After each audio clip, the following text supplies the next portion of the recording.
Hello, my name's Amanda. I was really excited to get the opportunity to join this podcast because I had started a TikTok channel where I talked about my experiences growing up as a Holdeman Mennonite and leaving, and how I have been finding life since then.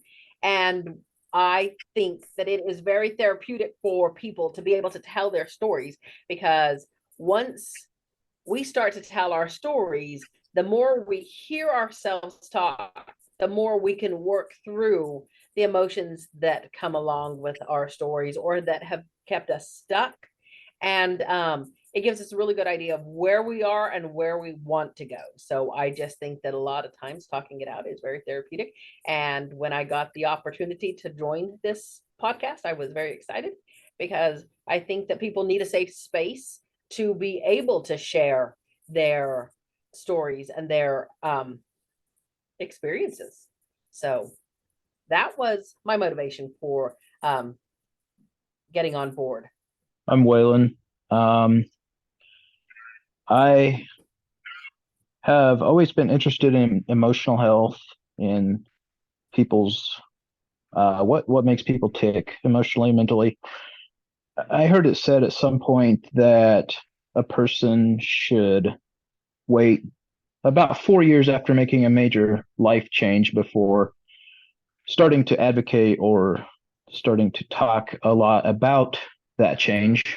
I started thinking of doing something like a podcast. I do have a TikTok channel, but I don't push it very much. But I had started thinking about doing a podcast quite a while back, and I've just hit the 4 year mark.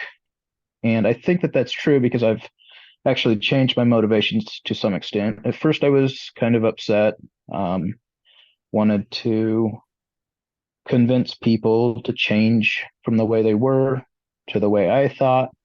I would say now my motivations are mostly, I would like to see some of the emotional, I'd say maybe dysregulation that's caused by a lot of religion. I think a lot of religions neglect emotional health, and I would like to use this podcast to encourage people to look at emotional health in a new way and to help people improve if at all possible.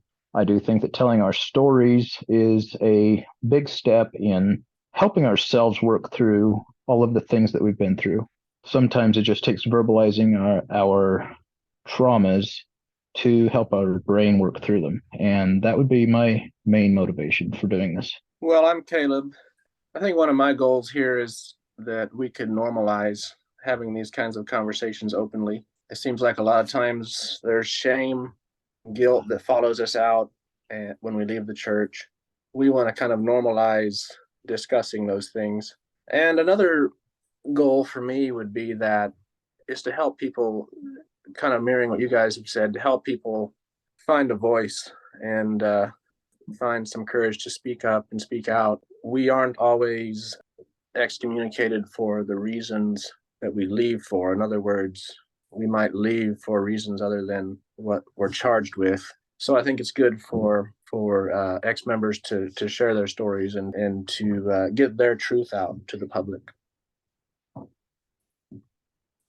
As far as goals for the podcast, I would say I would like to see us reach out to anyone that's interested in where they're at, in asking questions, in how they may have been affected by whatever religion they have chosen to be in or come out of or whatever. I would like to see us reach out to anyone that's interested in those things. Yeah, it's not just a podcast for ex-members. It's really anyone. Maybe you were involved with Holdemans for a time and never joined, or maybe you're even a current member and you want to come on and talk. I think we sort of welcome all voices. Yeah. So Waylon, you're just talking about more maybe just religious trauma as a whole, not just the Holdemans. Well, personally, that would interest me a lot. Yes, just in general.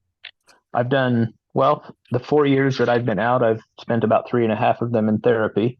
I specified a trauma-informed therapist when I started therapy, and she had not encountered religious trauma before. But something I found interesting was that she said after having me as a client for 3 years, she's starting to see it a lot. Right now, she's only counseling active military. And she said that even in active military counseling, she's running into a lot of religious trauma now that she knows what to look for. I don't mean to insinuate that I'm active military, because I'm not.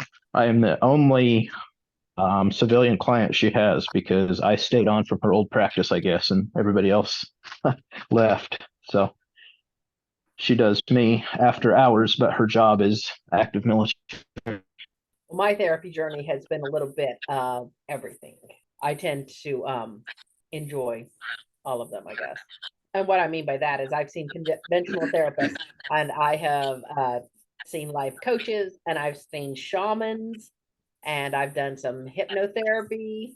So just kind of a little bit of all of it. Reiki. Yeah, I think we're interested in a variety of topics. Religious trauma is one of them. We're also interested in church history. I know some people knowledgeable on church history that are willing to speak with us. Yeah, I would second that. I think we represent a variety of beliefs, and like Amanda mentioned, Reiki. For myself, I question that, but I really respect her belief and her journey in that. So we're not all the same.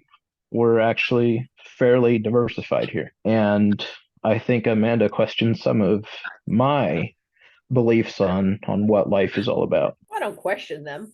You're fine to have them. They're great. Just because I don't understand them doesn't mean I question them. Right. That I'm would be a always better here way to to learn. phrase it.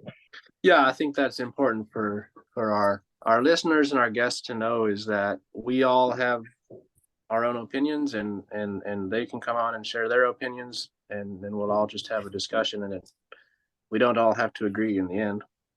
Absolutely. It seems like a lot of expelled members, people still in the church seem to think that they band together, and then they have infighting, and then they, I don't know, create their own religion or whatever. And we don't have any interest in pushing people towards any particular belief. I think we're mostly interested in where they're at and what kind of emotional repercussions that's had on their life. We have no religious or spiritual agenda here. Right. Yeah, open conversations. That's the agenda. And love and acceptance all the way around.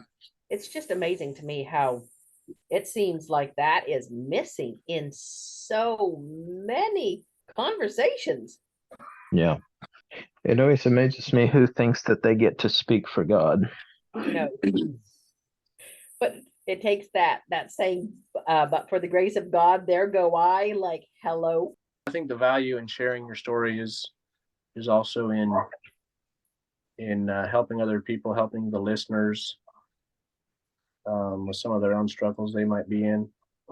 Yeah, I enjoy hearing stories, always have, and I really look forward to listening to people talk about it and to moving forwards with all of this and seeing where we can take it.